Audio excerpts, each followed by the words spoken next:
Hello, everyone. We're going to read through Ether is Equity for those that want to be read to instead of actually doing the reading themselves. So, Ether is Equity is one of three articles that I, in my head, kind of grouped together as one continuation over a larger theme, which is defining Ether, defining Ethereum. And so this is the middle one. The first one is Ether, a new model for money. And the other one is Ethereum, an emergent structure. And so I'll have those linked in the show notes. So this is number 2. Ether is equity. Defining Ether as an asset is a never-ending journey, of exploration and discovery. Crypto economic systems like Bitcoin and Ethereum are emergent and self-defining, making their respective assets difficult to pin down and formally define. This is my latest attempt to define Ether, the native asset to Ethereum. Ethereum is the commons. Ethereum is a financial landscape. It is a place where things live, grow, and interact with others. These things are generally called applications. Applications on Ethereum have infinite possibility. Because of Ethereum's EVM, the Ethereum virtual machine, the part of Ethereum that allows it to run software, the full spectrum of possible applications are able to be built and added to the Ethereum ecosystem. This is what turns Ethereum from a single use case like Bitcoin to an infinite set of use cases, only limited by the imagination and engineering skills of the builders who are building on it. Applications are organisms. The main takeaway from my article, The Two Faces of Ethereum, is that there is a vast spectrum between autonomous, perpetual, and computer-run applications and applications that depend on humans for their operation. The autonomous, perpetual, computer-run applications are much more valuable than the human ones. And lastly, the absolute bull case for Ethereum is a landscape of interoperable, interacting, self-perpetuating, autonomous financial applications.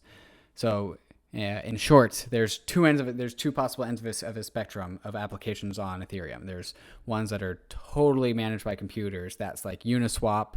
That's Augur. MakerDAO is close but not quite. Compound is close but not quite. And then you have the centralized end, which is totally human managed, which is like stuff like Realty, where there are centralized security assets on the ecosystem. And then there's room in between these two ends of the spectrum to exist. The reason why Bitcoin is valuable is because it is the first example of unstoppable financial applications.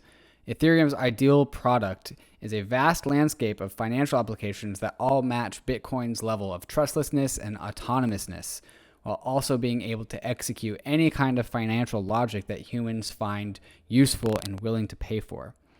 When it comes to having these qualities, the current set of applications on Ethereum are generally not there yet. Most MakerDAO oracles depend on centralized actors. Compound and DYDX have backdoors. SEP protocol is gated. Since 2015, 2 applications have emerged on Ethereum that we can consider to be Bitcoin grade applications, which are Uniswap and Augur. And Bitcoin grade is just like this arbitrary reference anchor point we use because of all crypto systems, it's the most of these. However, it is not itself the perfect example of autonomousness and permissionlessness, etc. Like you can always have something more rigid. And so Bitcoin is just the most rigid example that we have today. Other applications on Ethereum have a clear path to achieving being Bitcoin grade, but they are not there yet. Compound has a backdoor they need to plug. MakerDAO needs more MKR diffusion and also needs more Bitcoin grade oracles. And many Ethereum applications are not far from being Bitcoin grade, but simply have not made the leap. The landscape of applications. The bull case for Ethereum is that a sufficiently large number of these Bitcoin grade applications are built and make the legacy financial system antiquated and obsolete, resulting in a migration of economic activity from legacy companies to applications on Ethereum. One of the key messages in Two Faces of Ethereum is that one good Bitcoin grade application can act as a critical piece of infrastructure for other ones. At Genesis, Ethereum has no decentralized oracle system. Today, it has one. Now that Uniswap exists, applications can leverage Uniswap as a decentralized, unstoppable oracle for an ETH token price feed. And this oracle only gets better as Uniswap grows larger. Not only is Uniswap useful as an unstoppable oracle, but Uniswap also acts as a bridge between Ethereum and Synthetics. Synthetics as an application, which would be much harder to access without Uniswap. As more of these fully autonomous, unstoppable, censorship-resistant applications come online, it becomes easier to develop further applications of this quality. Conway's Game of Life. Conway's Game of Life is an interesting exercise in programming, as well as a peculiar thought experiment.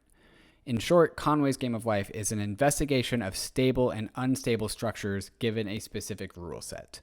These structures are collections of square cells of a grid inside of a binary universe. The state of a cell, either a 1 or a 0, or being a black cell or a white cell, will change based on the state of other cells around it in discrete time units, which we can call state changes. While most patterns of cells are lifeless, certain patterns are structures that are autonomous. They endlessly perpetuate their existence into infinity and never to die unless acted upon by an external force.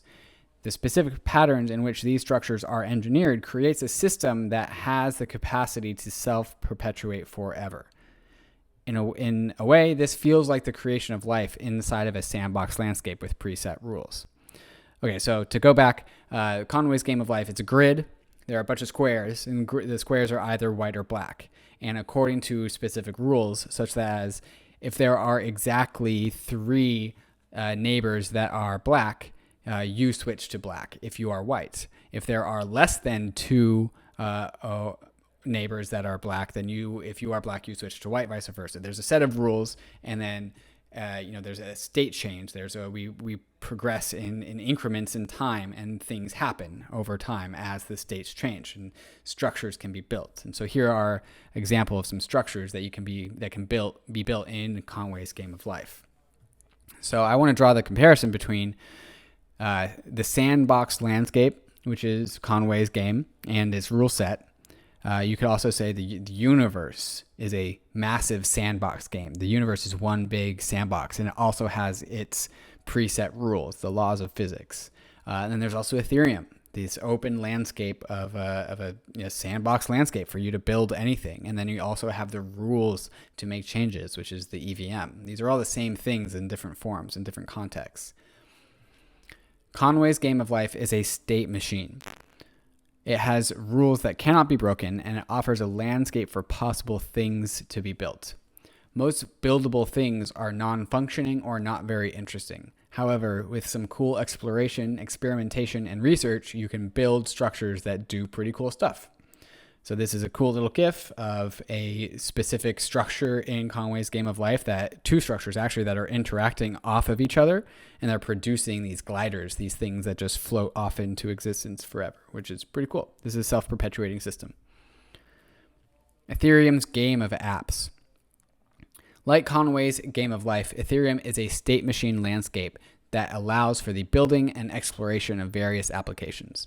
In addition to Conway's Game of Life, Ethereum is also a crypto economic system like Bitcoin, which means that the applications/structures that exist on Ethereum are inherently financial applications/structures.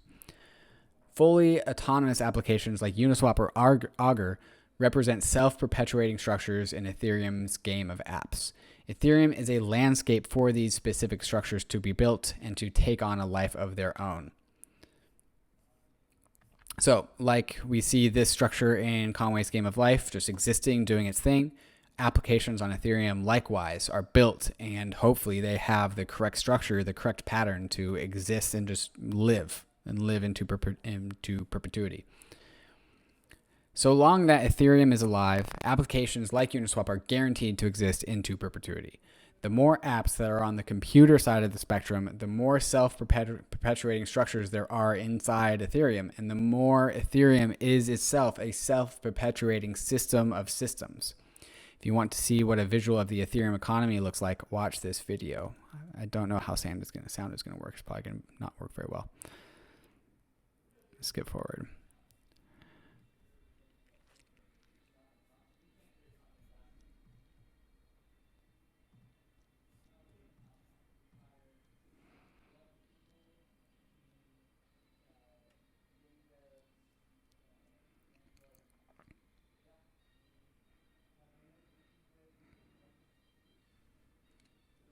So while this is one guy just tinkering with, what you can do if you really want to max out Conway's game of life, I see it as a metaphor, a model for how Ethereum is going to be built.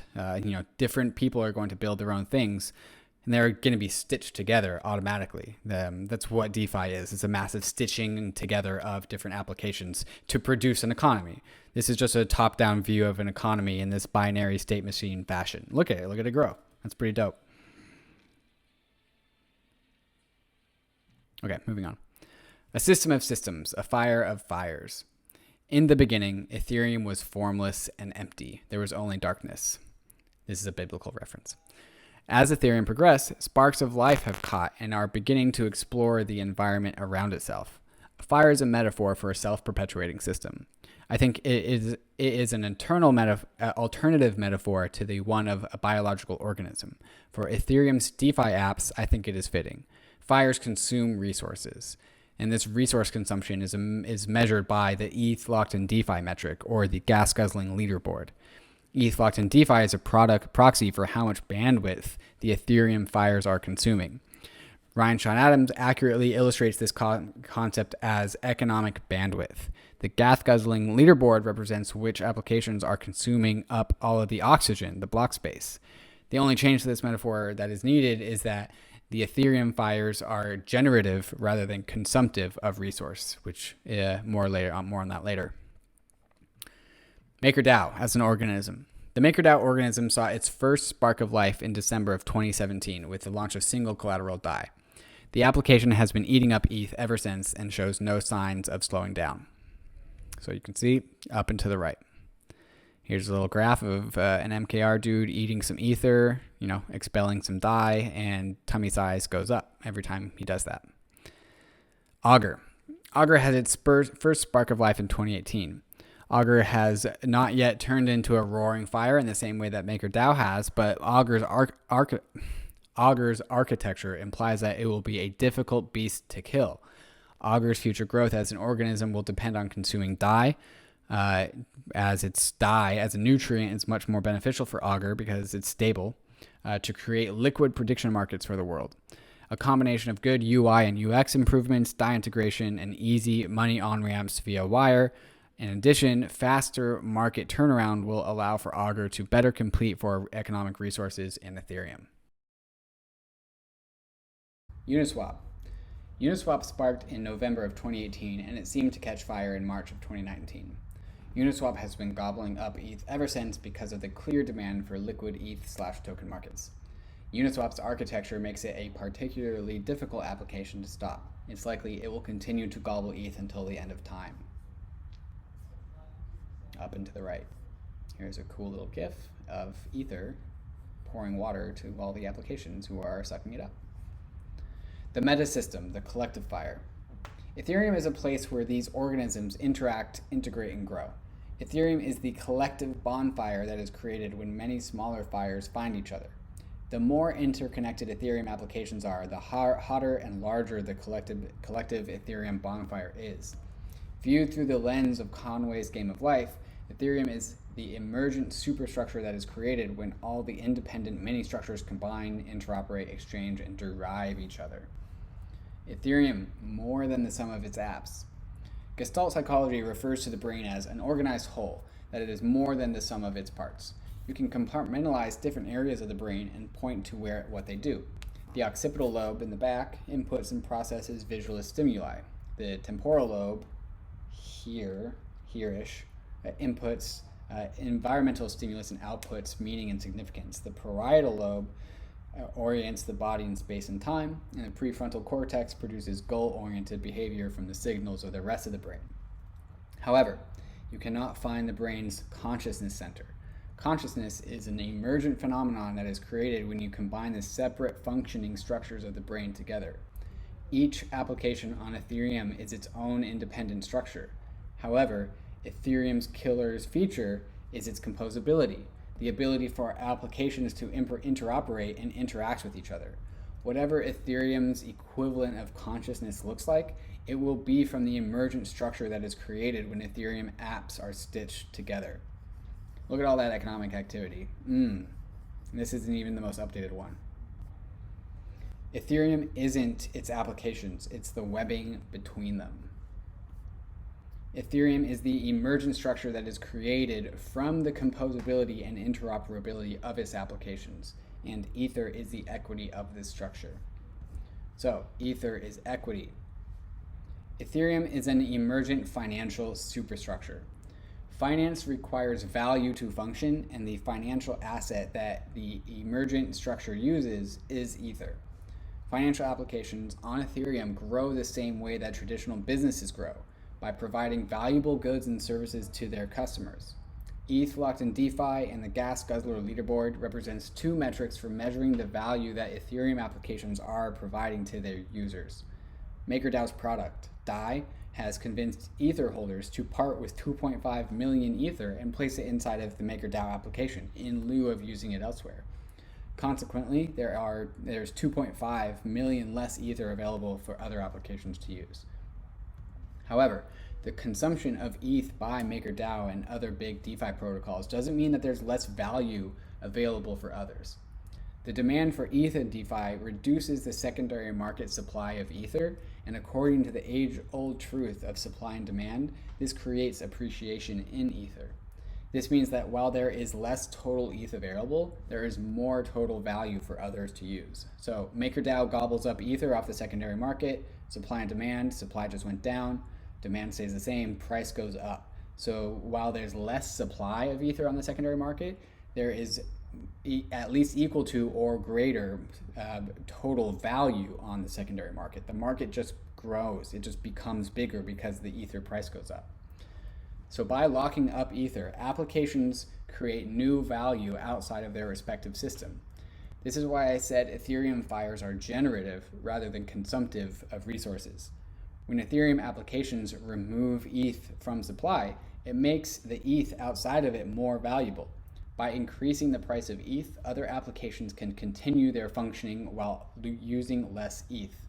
This means they are more efficiently consuming resources, and there are more resources to share with other applications.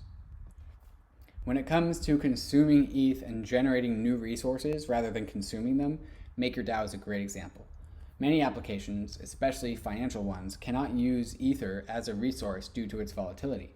MakerDAO consumes ETH and generates DAI, a brand new resource with a different nutritional profile that allows for new apps to receive the nutrients they need to grow.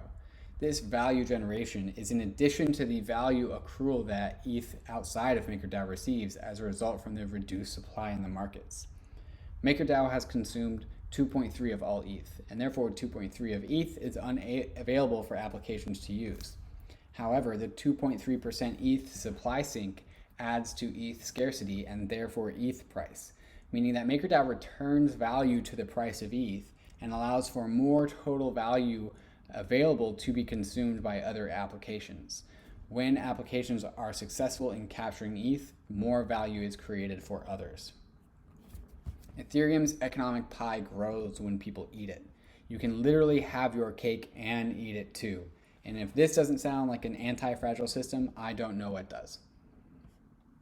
When financial applications on Ethereum grow by providing quality goods and services to their users, they consume and lock up ETH. The supply reduction ultimately makes its way to be reflected in the price of Ether. The collective value that Ethereum provides to the world is reflected in the price of Ether. The price of Ether is a measure of the value of the goods and services provided by Ethereum.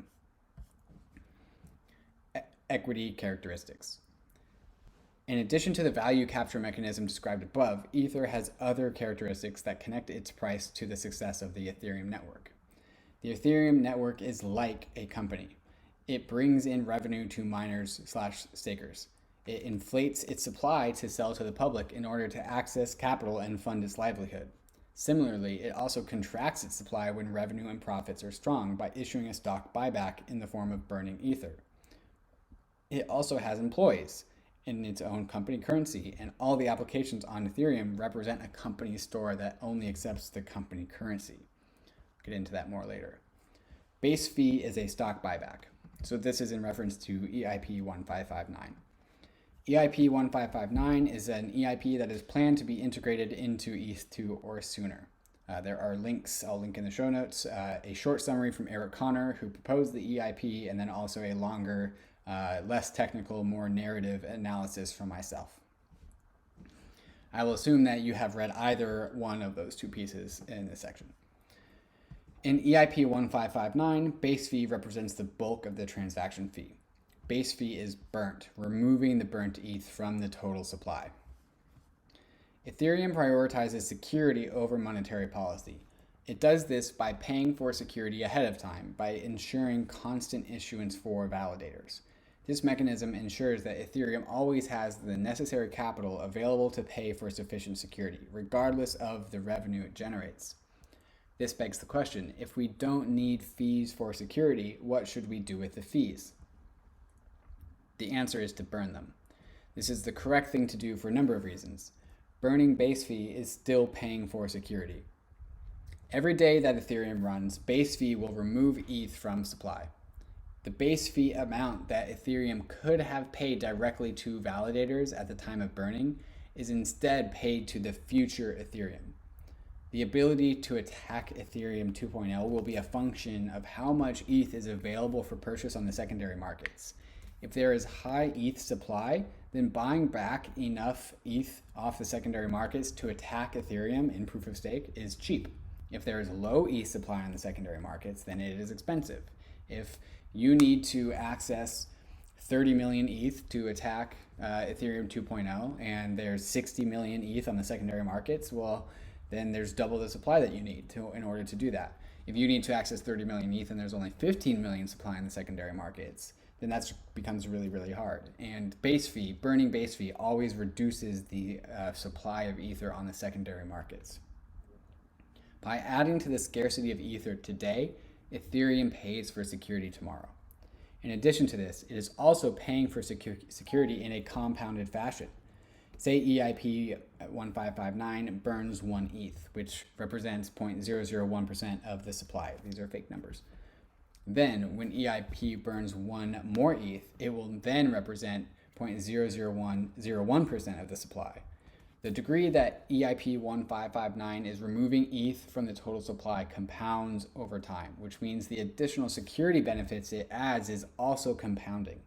Perhaps even having a low-cost security expenses also means higher fee burn ratio, because we don't need to pay validators as much. Maybe. Ignore that sentence, I butchered that one. Burning base fee pays all Ether holders equally.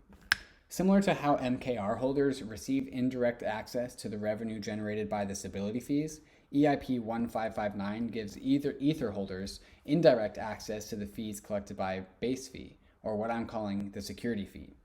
The security fee burn in Ethereum is issuing a stock buyback on ETH. Ethereum's SF is a perpetual stock buyback on Ether, and it scales up or down based on the revenue Ethereum brings in from selling its block space. If Ethereum brings in significant revenue, the SF burns more ETH. If Ethereum brings in less revenue, the SF only burns a little ETH. Side note, MakerDAO calls their stability fees SFs too. I think the security fee is actually a better name than the stability fee, and the specific asset burn mechanism for MakerDAO and Ethereum is literally the same mechanism reproduced on both systems. All apps pay homage to Ether. All applications positively impact the value of Ether to some degree. Some applications like MakerDAO and Uniswap have large positive downstream effects to Ether price. Others just have a small positive impact, but an impact nonetheless. As a general rule of thumb, trustless, permissionless applications positively impact the price of Ether the most, simply due to the Ether collateralization requirements in order to become trustless. Applications like MakerDAO or Uniswap or Augur, in order for them to access collateral to run, they need an asset, and if they want to access a trustless, permissionless asset, well, then they have to use Ether, because that's the only trustless, permissionless asset on Ethereum. On the opposite end of the spectrum, companies like Realty, which is my company, don't have to collateralize Ether to function. We issue tokenized real estate assets that pay rental income every 24 hours. Every time we issue a token or pay rent, we are paying Ether to validators. Additionally, we've created economic activity as well. When our customers exchange these tokens through Uniswap or transfer them around themselves, all of this economic activity from both Realty the company and Realty's customers ends up as fees collected by Ether validators. Ether ending up in the hands of the validators is bullish for Ethereum and Ether because it is the validators who are the subset of people who are the least likely to sell ETH. Eric Wall, in his recent piece, Proof of Stake is Less Wasteful, illustrated this point above. This is a quote from Eric. What is the cheapest capital source for staking that you'll never be able to compete with? He asks. If we take Ethereum as an example, it will be the people who are long ETH. A person who is long ETH, who's bullish on ETH, who isn't going to sell ETH, who's going long on it, is going to hold it for a long amount of time. A person who is long ETH and who has already decided that she wants to be long ETH for the next 5 to 10 years has virtually zero economic cost for staking. Such stakers will outcompete other stakers by being willing to accept lower and lower yields. So the people who are staking, the people who are receiving validator rewards, are going to be the set of people that were already content on holding ETH for that amount of time anyways, and so they might as well stake to collect on the fees because they're already bullish on Ether because they're already holding it. And so when all the economic activity that Realty provides, all the rent payments that we send out every 24 hours and all the token purchases and Uniswap trades, etc., all the small little fees that all of those economic transactions create go to people who are inherently bullish on the asset and are not likely to sell. So that's what keeps that Ether off the secondary market. And it goes from the hands of the people transacting to the hands of the people who are perpetually bullish. There are many applications like Realty that don't offer, that have the minimum exposure to Realty. We don't lock it up, we don't use it as collateral, etc. We don't require Ether collateralization, we don't require ETH yields, and they're not locking ETH. Companies like Realty are simply doing the bare minimum, buying Ethereum's block space. Buying block space is the minimum threshold that is required of Ethereum apps. This is how all Ethereum applications create at least some positive impact in the value of Ether. By paying a small fee for every transaction, this moves ETH from the general supply into the hands of the individuals who are inherently bullish on Ether, rewarding them for being bullish. Ethereum is the DAO. Ethereum is one big DAO. It is an open source company whose product is an open source ecosystem. The genius of Ethereum is allowing anyone to build on top of it, allowing anyone to freely contribute work to the DAO, effectively receiving free labor. Good work results in ETH lockup, which has generally been associated with positive financial rewards from both inside and outside of Ethereum. MakerDAO, Compound, Uniswap, DYDX have collectively locked over 3 million ETH and collectively raised over $100 million from outside firms, hedge funds, VC funds. That $100 million of funding that's going to these companies that are locking up ETH will be going to improving each company's respective product, which will enable further ETH lockup. Clearly for the VC funds, the venture funds backing these protocols, funding these teams, the game that they want to win is capturing ETH as collateral. Company Scrip. Okay. Scrip money is money issued by a company, usually in a closed loop system like coal towns in 1950s America. Here's an excerpt from Wikipedia. The town grew into a community with a variety of housing types, including boarding houses for transients and new hires. All of the growing community organized around a company store. The company would often give credit in the form of scrip, a form of token money that would discourage workers from purchasing items in stores outside of the town. So it's actually a way to coerce employees to only buy things from the company. They're basically making a mini economy and saying you're locked into our system. Companies realized that they could generate their own local economy in the same way that governments created their own money system. The company would create the roads, the housing, the grocery store, while also providing employment. Then they would also charge rent and have a monopoly on the town's groceries and be free from competition. A pretty good business model. Thankfully, no one is forcing anyone to use Ethereum. In David Graeber's book, Debt, The First 5,000 Years, David illustrates how governments would bootstrap money, and this is how company towns would do it too. Step 1, issue the money. Step 2, charge taxes in the form of that money. Step 3, citizens create businesses, products, services, labor, etc. in order to generate revenue to pay for the taxes.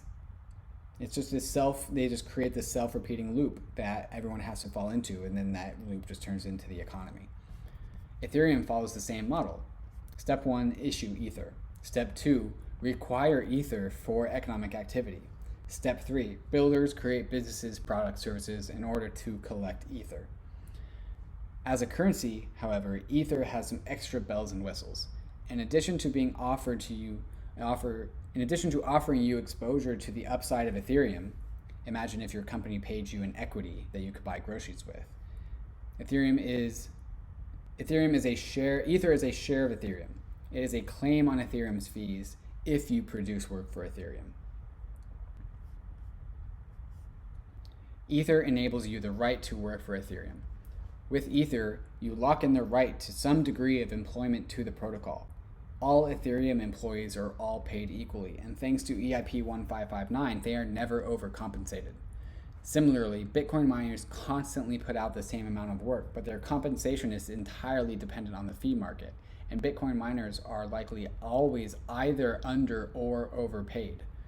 During good times, the strict limit on Bitcoin's block size results in something similar to fee extortion from the Bitcoin transactors to the miners, and then also from miners to ASIC producers.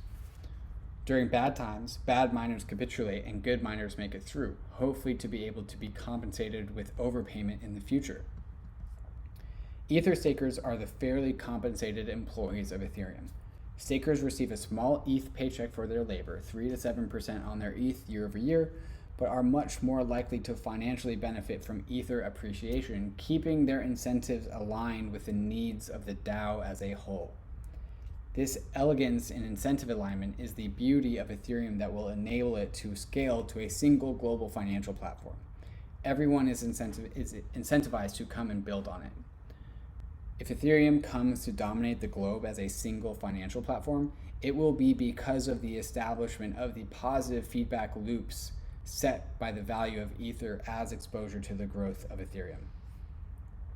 This piece illustrates how Ether as an asset reflects the value of Ethereum as a whole. What Ethereum is and how Ether fits into that definition is a constant discovery process. The same is true for Bitcoin. The Bitcoin system and the BTC asset are in constant states of flux. This is because these two systems are their own independent internet-native organism. Ethereum grows. It adapts to its environment. It responds to stimulus. It has its own nutrient delivery systems. Ethereum's like MakerDAO and Uniswap illustrate vital organs to Ethereum's overall biological structure. As Ethereum grows, it will be both the result of and encourage new vital organs, producing new mechanisms to leverage Ether that benefits in ways that benefit the system as a whole. As a result of this, we can directly bridge the value of Ether to the health of the organism. If the Ether price is high, Ethereum is healthy. Thanks for reading. You can follow me on Twitter at TrustlessState. I'm a frequent writer of Bankless, so you can check out all my work at bankless.substack.com. You can subscribe to Bankless Podcast, where you can hear me and Ryan riff on these things at wherever you subscribe to podcasts, and also give us those 5-star reviews. So thanks for bearing with me. Thanks for reading this article with me, and read the others. Read Ether, A New Model for Money. Read Ethereum and Emergent Financial Structure, and all the other ones I put up there. They should all be on the Bankless YouTube channel. So thanks for stopping by. Sorry, I